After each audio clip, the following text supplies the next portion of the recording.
So today my topic is portals of grace. Portals of grace. And an open portal is, we could see it as a doorway of our human heart, and it reveals our spiritual connection to the divine. Grace is something that we do not have to earn, but it is inside each one of us. Anne Lamont, she wrote this. She said, "I do not at all understand the mystery of grace, only that it meets us where we are, but does not leave us where it found us." So what in the world is grace? You know, we hear it in the Bible, "Go ye therefore in grace." I had an Aunt Grace, and it felt like I always kind of had to earn her love. She was a character. She was a good person, but a real character. And then I was taught to sit at the table and say grace over every meal. You probably were too. I see some heads nodding. And, kids not only say the dangdest things, they say the dangdest things sometimes when they pray. Okay? And this story goes that one Sunday afternoon, a family invited various friends to join them for a Sunday dinner. And she had the table set so nicely, the mother. And so she had a 6-year-old little girl, beautiful little girl. And so she turned and she asked the little girl if she would say grace. And the little kid just kind of looked astonished and said, I don't know how. And the mother said to the little girl, "Well, honey, why don't you just say what mommy has said?" Okay? So the little girl bowed her head and she prayed this. She said, "Oh, dear God, why on earth did I invite so many people here for dinner? Amen."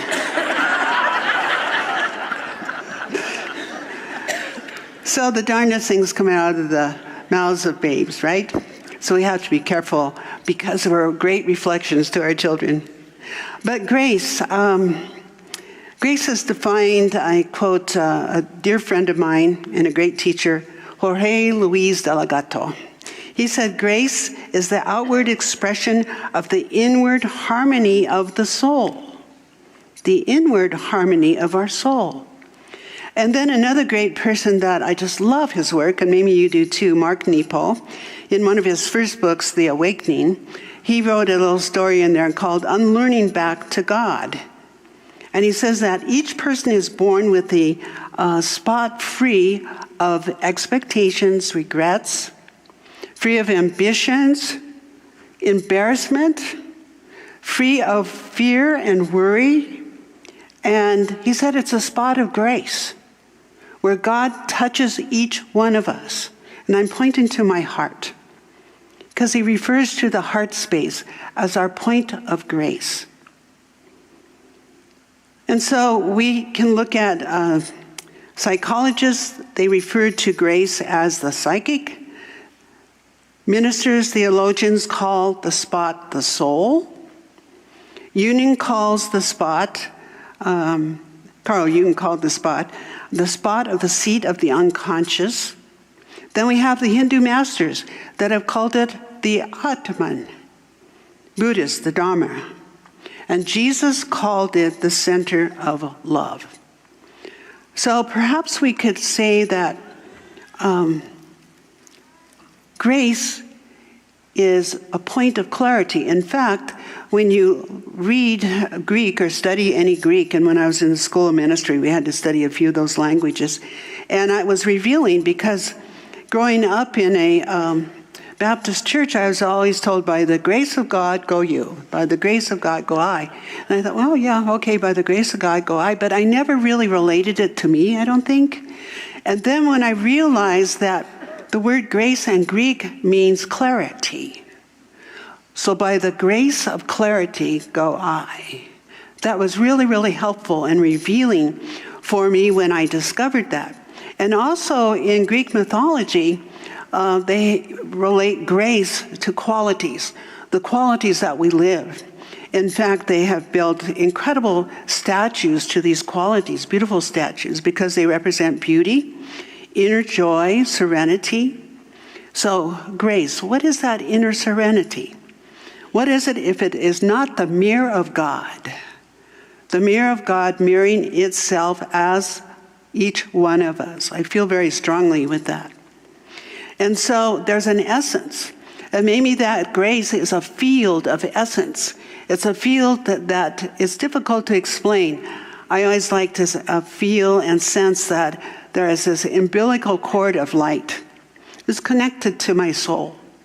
And when this body is no longer a suitable vehicle for which Patty to stay in, I will be beamed up, probably through that portal of grace, through that field of essence, and I will be riding on that umbilical cord of light. So I sense that grace is light. And it was interesting, and thank you, Jennifer, for bringing Amazing Grace in at the end of that song, because John Newton, who wrote Amazing Grace in 1772, long time ago, it was interesting studying about him because he was a slave trader. He sold slaves. He also was a slave himself. And of course, one night he was the captain of this ship, and a terrible storm came forth. He's barely holding on to the ship, and there's this transformational, probably a lot of lightning involved too, this transformational experience for him came forth. Well, they said once he was able to move from all that, his life marched on, that it was 19 years before he died. When he marched on, he became a minister. And then 19 years before he passed, he had published a book. And the book was entitled Human Rights, Cultural Renewal. So something had shifted for him to be able to write that book after being a slave trader and also a slave himself. So that gave me a greater respect for the incredible hymn, Amazing Grace.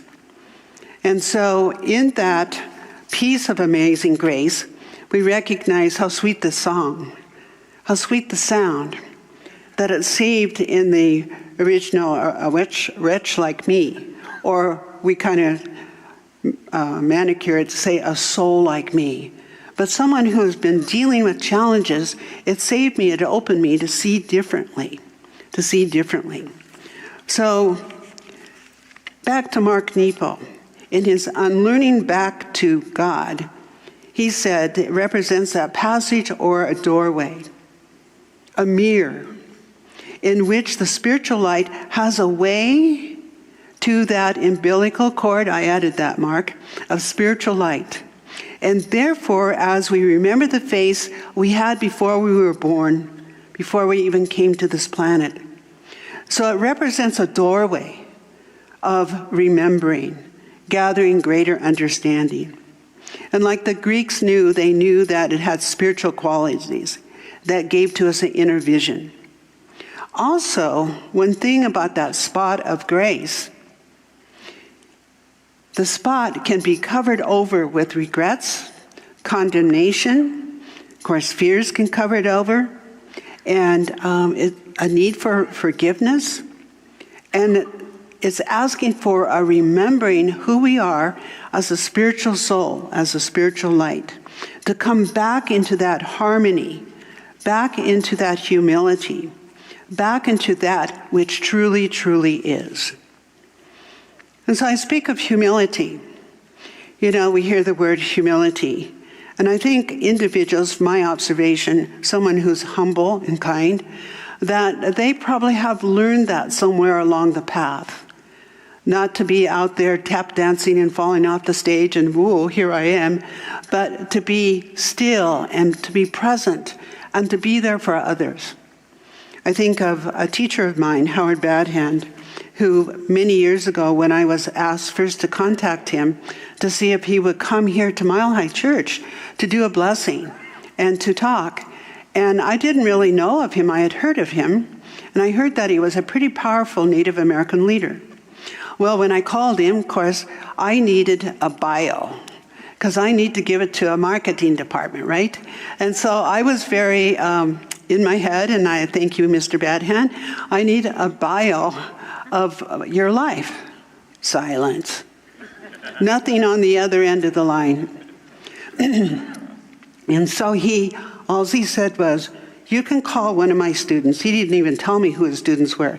You can call one of my students and you can get a quote from them. Excuse me. And so I did, and he assured me that people would come. The place was packed. And I found out later, his credentials, if that's what we want to call the sandwich board that we walk around with, that he was well respected, still is, throughout the United States. He teaches throughout the world. And he's a character. But he's the last one that's going to tell you all his accomplishments. He's very, very humble. And he's also very, very kind. So humility is an interesting portal that we move through. It's a doorway. And I want to read from, quote, Harold Warner, into the grace and the favor of God. Humility is a quality. It is a gateway into the grace and the favor of God. Also, I brought with me a quote from Carolyn Mays. And she wrote this in her book, Embracing the Castle. Our journey on life's path, we seek to walk with generous equilibrium. Life asks us to walk with humility. Humility is a quality of the character that we must have on the spiritual path. So humility understood within a spiritual context is the portal to complete the liberation, the spiritual equilibrium. So living in a state of being spiritually awake, we realize that true humility is rooted in our divine awareness. So by the grace of God go I. Am I open? Speaking of myself, I'm asking each one of us, are we open to really sense and know that we are connected to a greater source? Call it God, whatever you're going to call it. It's not out there. It's moving in and through us. And Mark, when he spoke about that point of grace, he always would tap at his heart space, the point of grace. And I know that's an important piece for me and many people now, like Deepak Chopra and, what's his name? It'll come to me in a second. He's a good friend of Mile High Church. A lot of the great, great minds talk about the heart space. They say this is our second brain. And when you think about the heart holds the electricity for the whole body. It beholds that light. It is a pump, a flow that keeps our bodies alive and well. So symbolically, it is an incredible place. And I discerned once through some prayers and meditation that where the soul sits is behind the heart. Invisible as it is to our human sight, that energy, that field of grace, that essence sits right behind our heart. So the spot of grace, how important that is to recognize that. So with the humility, and also another portal that we move through in our lives is the portal of courage. And courage comes from the Latin word courage, cur, which means the heart. So a lot of times we think, well, I have to be tough and have courage and go unconscious with my courage. And if you've ever been around people that are really courageous, that courage has opened their hearts. Robert Louis Stevenson, he wrote, "Give us grace and strength to forbear and to preserve. Give us courage. Give us gaiety and the quiet mind, and spare to us that." Ernest Holmes, he wrote this about courage. He said, "Courage is grace under pressure." Have you ever felt that grace under pressure? And then after the fact, someone says, well, you were really courageous when you were shaking still in your boots. But courage is grace under pressure. And so I want to just share a story. I've never shared this story publicly before, but it's about a good man who walked with humility and was very courageous. His name was Lieutenant Carl N. D. Temple. And I knew this man well. He was my uncle. And so the story I'm about ready to share was the story that my mother and his sisters had shared with me, because Carl never shared his story, but he lived out of that place of a big heart of courage and great humility. And his story kind of goes like this. He was a Navy fighter pilot in the South Pacific during World War II. And he had shared on his deathbed, actually, not about the big experience over there, but all the little ones that he was saved from, that he never talked about. But he had shared, of course, with his mom and his family, what took place over there in the South Pacific. He was the pilot that got a direct hit on one of the Japanese carriers that turned the whole fate of the war over there in the South Pacific. He was flown to the White House. He was given the Navy Cross. I remember the stories from Mom and all them, the aunties, that they said how proud they were of him. And when he flew back to Denver from that experience at the White House, he was a handsome man, and I'm sure he was really handsome as a young guy. And Mom said he got off that plane, and there they were to hug on him. And he immediately took off his medals, and he put them in his pocket. And what he said was, "Take me to Fitzsimmons Army Hospital here in Denver, because I want to go see the real heroes." He didn't make a big deal about the White House or anything like that. And so they did. They drove him to Fitzsimmons, where he spent time visiting with the soldiers. His humility. I watched him over the years. He became like a father figure for me after my father passed. And such a good man. How he served community. He never talked about the war. Hopefully he won't come back through the ethers and go, "Patty, I told you." But he never talked about his experience. He became a very religious man. He served his community and through his church. And through our family, he was always there with food if you needed it. He was there to lend a hand, to lift you up. And so I've given a lot of thought to Carl, how he lived his life. He was not proud that he was responsible for thousands of people being sent to the depth of the sea. But out of that courage and out of his humility, he found his point of grace.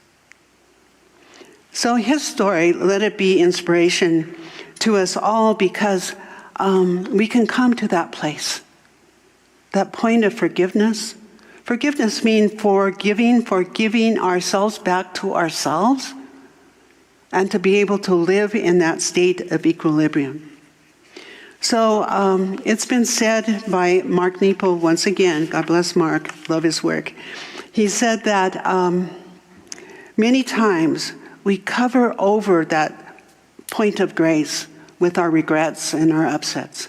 So I would ask us today, if that is still kind of there and haunting you something, work with it, let it go. Recognize that the light of grace has never, ever left you. Never left you. And so it's like a mirror, mirroring spirit to us. We are mirrors to each other. So I have one other, my last portal of grace is kindness. And there's a slide going up in just a moment about Noang Kachag, a Tibetan monk who was a monk for the Dalai Lama for many, many years, and lives now in Boulder, has for a lot of years. Friend of Mile High Church. And he says, let us all be kind to each other.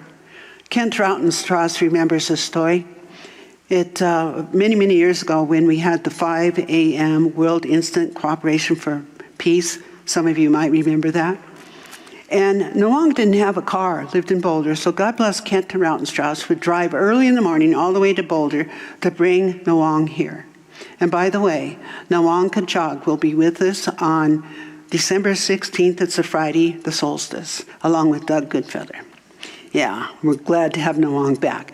But so he'd go get him. And so one year, Kent calls him and he says, oh, you don't need to come get me. I have a car. So he drove over, and that was great. And then the next year he called Kent, no more car.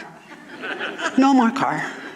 And so Kent and I were present when he was telling us this, and we just kind of stood there and held the space, because this precious being, this man lives his truth, this precious being said, well, what happened was I got into a crash with my car. And I got out. And can you just envision this? This beautiful little soul walks over like this, and he says to the person, let us all be kind to each other. Let us all be kind to each other. Can you imagine the person that hit him just to remind us that that's a living truth. And so also, kindness last week, wasn't that incredible, the service that Barry and all the kids of this church put on? I thought it was one of the best services ever. And if you haven't seen it, you can tune in on YouTube or one of the channels there. But they talked about filling your bucket. And one of the things they were putting in their bucket was kindness. To put kindness in your bucket and to live it. Today I'm saying live humility. Live that point of courage within you to be all you can be in heart and to be kind. And there's a little slide going to go up in just a second about a gentleman. This guy, his name is James Warren. And this happened in October this year here in Denver. There he is. There's James. And James was just, maybe you saw this, he was a stranger sitting in, he saw a stranger sitting in the dirt at a bus stop. And so that really touched him. And so he went home, he got some scrap wood, and he built a bench.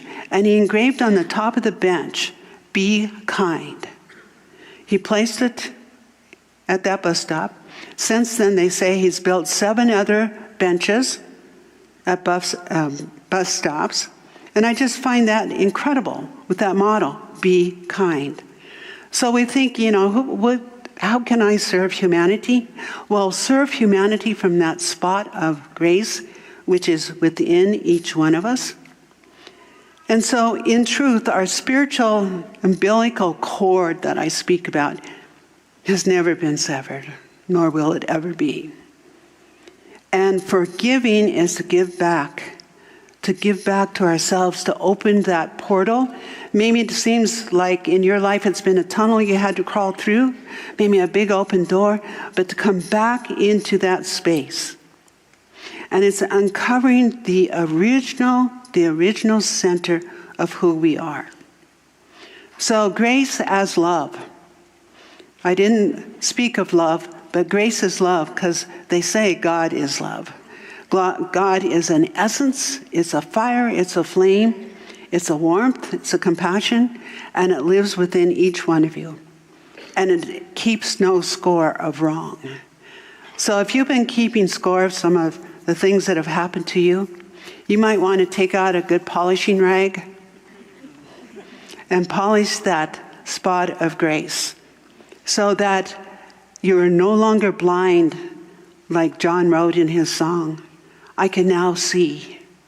So something transformed for that man that he could see once again. So once again, Anne Lamont, she wrote, I do not at all understand the mystery of grace, only that it meets us where we are, but it does not leave us where it found us. So I give thanks today, and I would invite us right now to move into prayer. And if you feel okay doing this, your choice, you can put your hand right here on your heart, that point of grace. We breathe softly into that point of grace, giving thanks for that spiritual essence, for that field of light, for that which knows, and that which even takes us beyond understanding. And so I recognize that presence of the infinite. And I call it by a quality, I call it harmonic love. And I behold that harmonic love everywhere present. In spite of conditions and effects, harmonic love is present. And so I celebrate this knowingness. And so what I behold for all our viewers online and all of us present in this beautiful dome of consciousness, Mile High Church, what I behold is that there's an opening. There's an opening in our awareness of the seat of grace, of this inner power that is gentle and it is kind. It walks with us, it talks with us. It is our perception, it is how we see. And so I accept this, and I accept this for all beings everywhere. And I accept it for those who are in war zones as I speak. I accept it for all the children of the planet, for all the wisdom of the elders, that we come together in this spiritual family, knowing that higher truth. And so with a very grateful heart this day, I give thanks. And I give thanks not to something outside of me, but I give thanks for the spot of grace that lives within me, within you, within each one of us. So we just let go, and allow this to be a living truth through each one of us, now and forevermore. And so it is. Amen.